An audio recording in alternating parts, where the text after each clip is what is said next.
Hello, everybody.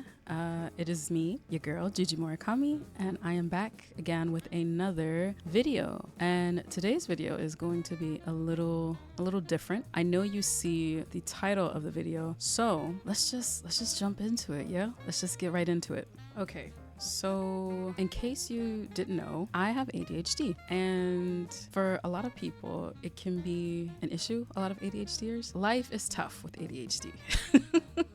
Life can be very, very tough, especially for an indie manga artist. You know, a lack of focus we have to deal with. There's also time blindness, which is not really being able to grasp the concept, not the concept of time. We know what time is.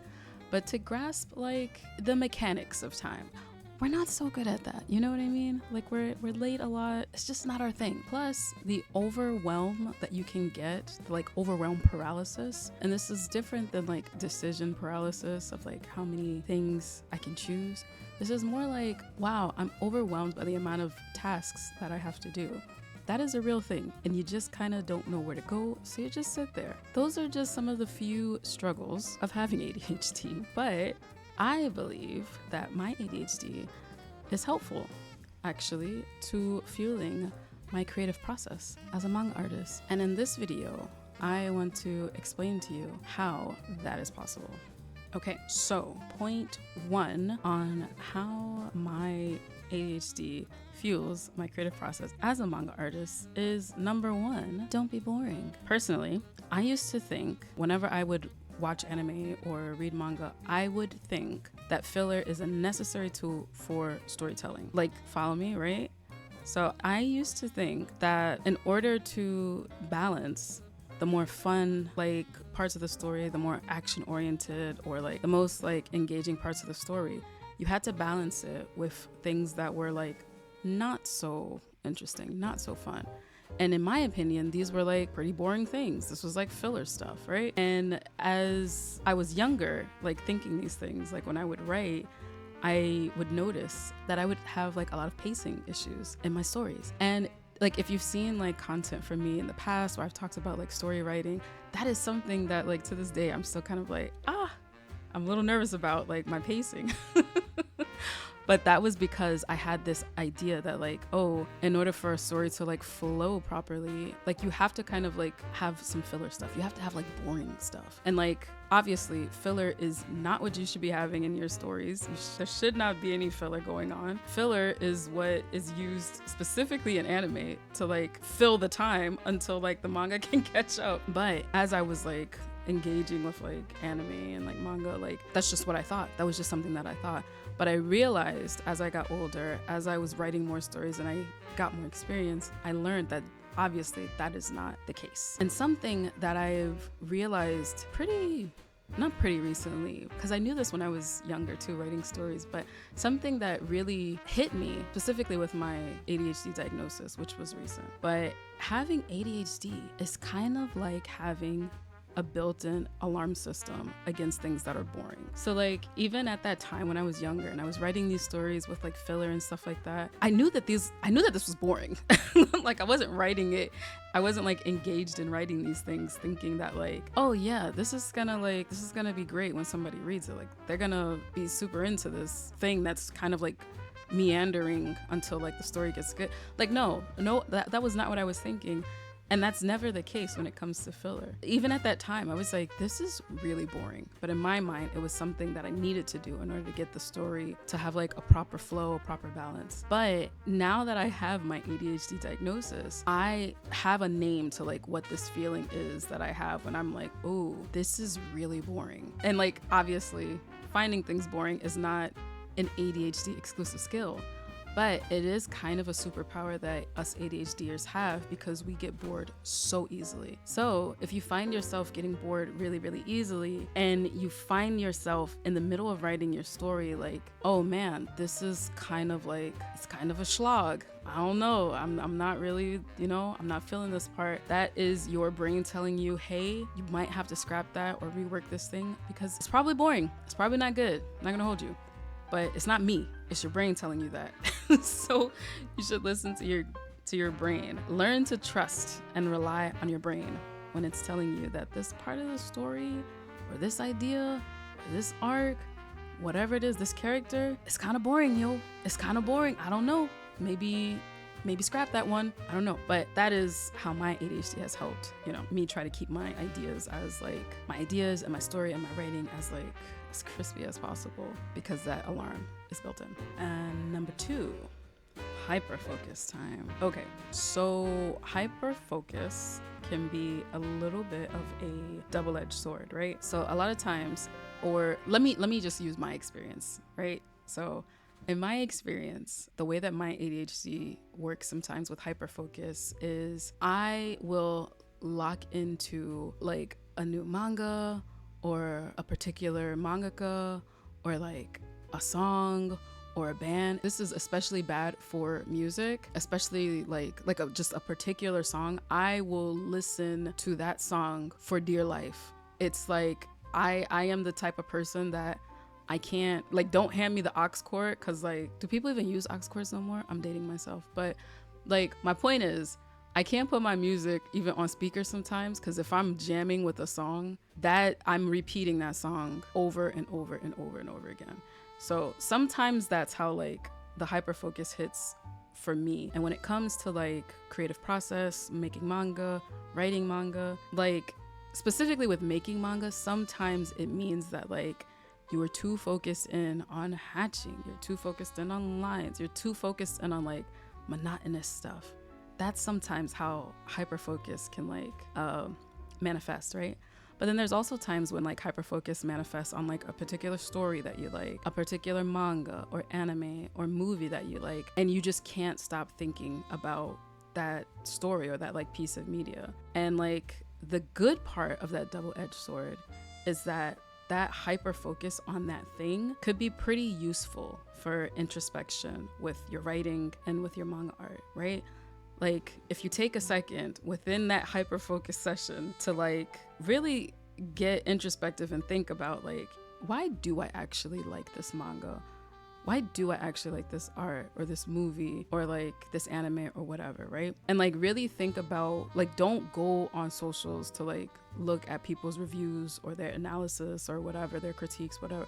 Really sit down with yourself and just think why do I actually like that manga? Why do I like this thing? And what that can tell you is that can really, really, really help improve your understanding of not only your own taste, which as a manga artist, as a writer, having a solid base of what your taste is so important, because that's where you get that's where you get all your not inspiration, but you get all your influences from. So it's a really, really good idea to know what that is and why. It doesn't only just improve your understanding of your own taste, but you can also include it into your work to be a better creator. So enjoy the times that you are hyper focused in on a thing, because it actually might help you become a better creator. And the third point of how ADHD fuels my creative process as a manga artist is, of course, the distraction, right? I feel like distraction is the most common complaint from ADHDers, but not just ADHDers, but non-ADHDers alike. We are constantly distracted. We are constantly on our phone. We are constantly our attention span is so quick. It's hard to remember names. It's hard to remember what people say sometimes.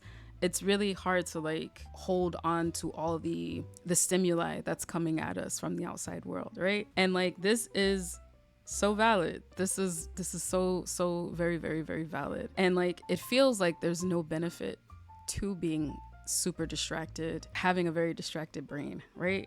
But personally, how I take this to help me to be a better manga artist and writer and creator is that it can help in me taking breaks, one in between projects, but also taking breaks in between input sessions and inspiration input sessions in particular. What I mean by inspiration input sessions or input sessions in general is when you're watching a ton of movies or listening to a lot of music or reading a lot of books or manga, and you're trying to take in all this stuff, take in all these stories, all these characters, all these ideas to work it into your own stuff, right? So there's this idea like with creators, just to kind of like give further context, there's this idea with creators of input and output, right?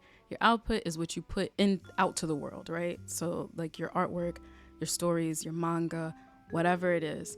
Your input is what you put in, you bring into yourself as like an incubator for your ideas. And your input could be literally anything. It could be a conversation that you had. It could be a video game that you played. It could be a movie that you saw, a manga that you read, an anime that you watched, literally anything. But it is all given to you. Like just, it's all funneled into your brain where it sits and it cooks and it incubates for your output. Sometimes though, especially with like games, especially with like movies, anime, like stuff that's fun, sometimes you sit in that input session like period for a little too long, right? A little too long. So sometimes a distraction can help with that too. Like if you're just kind of sitting in that space for a little too long, and then maybe you see another creator creating something, or you get caught up in some old work of yours that you might have seen, and you start thinking like, dang, like why didn't I get back on that? Or like, dang, look at what they're making. And then you can kind of like jump into that distraction a little bit, right? Can you kind of see where I'm coming from with this one? Like, I feel like, I don't know. It does take, I do feel like for this particular tip, for this point to like really land, it does take a little bit of like effort on the part of the ADHDer going through this to kind of like see where the like distraction can be helpful, right?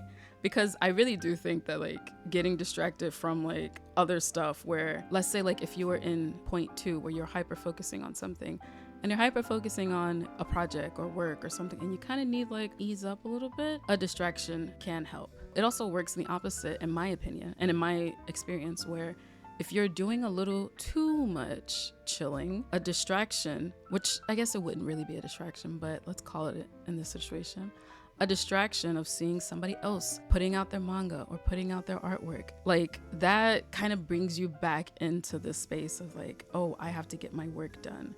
I have to like do whatever it is whatever project I have planned or whatever. But my point is with this is that sometimes distractions can be really helpful because they can lead to new ideas and a better understanding on how to like problem solve in places where you're stuck with in your story or in your creative process. So we don't want to like give too much credit to the distractions, because you do want to have less distractions.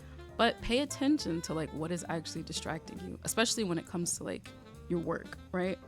Pay attention to what those things are that is distracting you. Or even like to get a little bit more specific within a particular like anime or movie or whatever media you're consuming, like where do you start getting distracted at, right? Like what is it that pulls you away from whatever it is that you're doing and like brings you to whatever it is that's causing the distraction, whatever that media is, like what's happening in that moment. And like try to note that down in your brain and be like, oh, wait a second, this might be something that I think I can use in my own story or in my own creative process.